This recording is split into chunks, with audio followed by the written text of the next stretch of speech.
Gas burner పైన పౌడర్ను apply చేసి చూడండి, మీరే షాక్ అవ్వండి.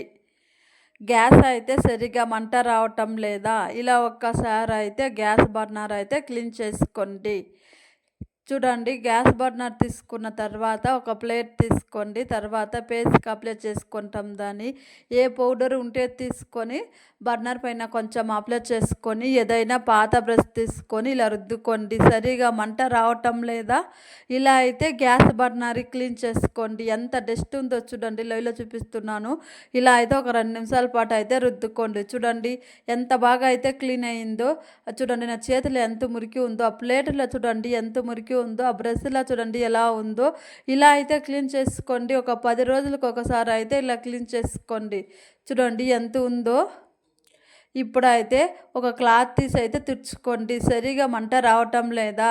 ఒకసారి అయితే ఇలా క్లీన్ చేసుకోండి. గ్యాస్ అయితే సరిగా మంట రావటం లేకుండా ఉంటుందని ఇలా అయితే ఒకసారి క్లీన్ చేసుకోండి.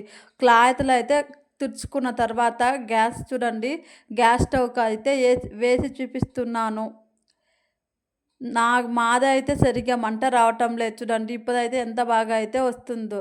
ఇప్పుడైతే బర్నర్ అయితే వేసుకున్నాను. బర్నర్ వేసుకున్న తర్వాత స్టవ్ అంటించి చూపిస్తున్నాను ఎంత బాగా అయితే మండుతుందో. మీకైతే టిప్స్ నచ్చితే లైక్ చేసుకోండి, సబ్స్క్రైబ్ చేసుకోండి.